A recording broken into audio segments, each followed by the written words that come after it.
बोला. अध्यक्ष महोदय, मी आज आपल्या अभिनंदनाच्या ठरावावरती बोलत असताना मनापासून अभिनंदन करतो. आज या देशाचं वेगळेपण टिकून आहे त्याचं कारण असं आहे की अनेक शाया या देशानं बघितल्या, पण लोकशाही अत्यंत महत्वाची शाही या देशाच्या वाट्याला आली आणि संबंध जगामध्ये आपलं देश स्वतःचं वेगळेपण टिकवू शकला, वेगळेपण निर्माण करू शकला. त्याचं दुसरंही कारण असं आहे की संसदीय पद्धत जी आपण कमावली त्या संसदीय पद्धतीमुळे आपल्या लोकशाहीला एक वेगळं महत्त्व निर्माण झालं.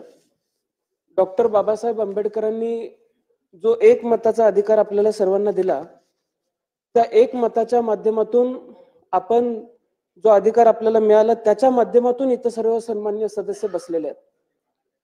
अध्यक्ष महोदय, मी आपलं अभिनंदन करत असताना आपल्याला विनंती करेन की आपण जसा सर्वात तरुण अध्यक्ष होण्याचा मान पटकवलेला आहे, तसा मी सुद्धा सर्वात तरुण सदस्य म्हणून या विधिमंडळामध्ये बसण्याचा मान पटकवलेला आहे.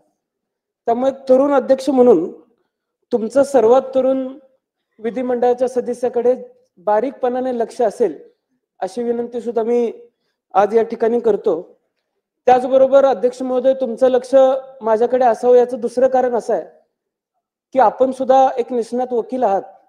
आम्ही सुद्धा वकिली पूर्ण करतोय. एक नंबर बाकावरती बसलेल्या वकिलांकडे जसं तुमचं लक्ष असतं तसं याही वकिलाकडे लक्ष असू दे अशी सुद्धा विनंती अध्यक्ष महोदय मी आपल्याला करतो. अगदी या सदनाची आपण इतिहास बघितला तर डॉक्टर स्वर्गीय मावळकर साहेब असतील यांनी 1937 साली पहिल्यांदा अध्यक्षपद भूषवलं आणि त्याच्यानंतर त्यांनी चांगलं काम केलं म्हणून लोकसभेचं अध्यक्षपद भूषवण्याची संधी सुद्धा त्यांना मिळाली. पण आपण सर्वात चांगलं काम गेल्या 5 वर्षामध्ये, गेल्या 2.5 वर्षामध्ये केलेलं आम्ही सर्वांनी बघितलं. त्यामुळं परंपरेप्रमाणे फडणवीस साहेब, आपण सुद्धा अध्यक्ष महोदयांना दिल्लीला पाठवायला काही हरकत नव्हती अशी सुद्धा विनंती मी आज या ठिकाणी करतो. मी अध्यक्ष महोदय आपल्याला एक सांगेन की या सदनाची गरिमा राखत असताना अनेक मोठी नावं या सदनामध्ये घडली. अनेक मोठी परंपरा, खूप मोठी परंपरा या सदनाने निर्माण करण्याचा प्रयत्न केला आणि तशा काळामध्ये आपली कारकीर्द जर बघितली तर आपण चांगलं काम आतापर्यंत सदस्य म्हणून केलेलंच आहे. पण या पुढच्या काळामध्ये सुद्धा विरोधी पक्षावरती आपलं लक्ष असेल. विरोधी पक्षाच्या माध्यमातून सर्वसामान्यांच्या हिताच्या ज्या मागण्या येतील त्या मागण्या आपण मान्य कराल, पूर्ण कराल. आमच्या मागण्या लक्षामध्ये घेत आपण आम्हाला सुद्धा न्याय द्याल अशी विनंती मी सुद्धा या ठिकाणी करतो. हंगामी अध्यक्ष म्हणून कोळंबकर साहेबांनी काल परवा आमच्या सर्वांची शपथ घेतली. मी साहेबांचं मनापासून आभार मानतो की माझ्या आयुष्यातली सर्वात प्रथम आमदारकीची शपथ मला त्यांच्या माध्यमातून घ्यायला मिळाली. त्याबद्दल सुद्धा मी साहेबांचं मनापासून आभार मानतो.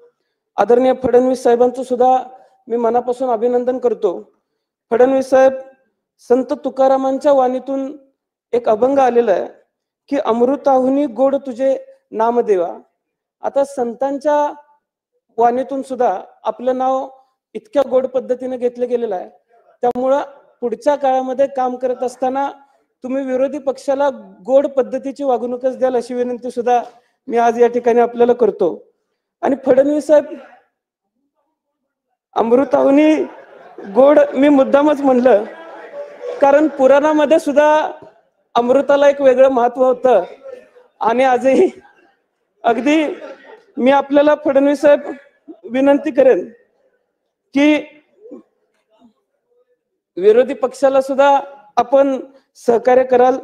आदरणीय शिंदे साहेब असतील, आदरणीय अजितदादा असतील, सन्मान्य सदस्य असतील, यांचं सुद्धा मी मनापासून अभिनंदन करतो.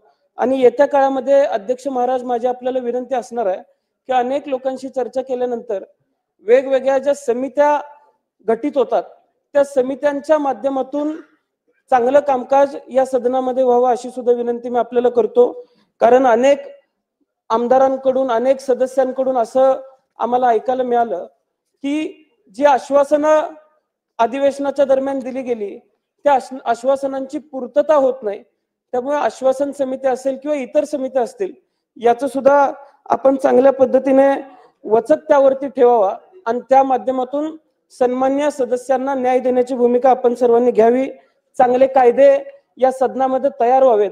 एक तरुण म्हणून माझी अपेक्षा असणार आहे की तरुणांना अभिप्रेत असलेला हा राज्य उद्या नवमहाराष्ट्र म्हणून घडत असताना आपण उद्याच्या राज्याला अभिप्रेत असलेले आणि 21व्या शतकाला अभिप्रेत असलेले कायदेच या विधिमंडळामध्ये तयार व्हावेत आणि या सर्व पुढच्या पिढीला न्याय देण्याची भूमिका या विधिमंडळाने घ्यावी.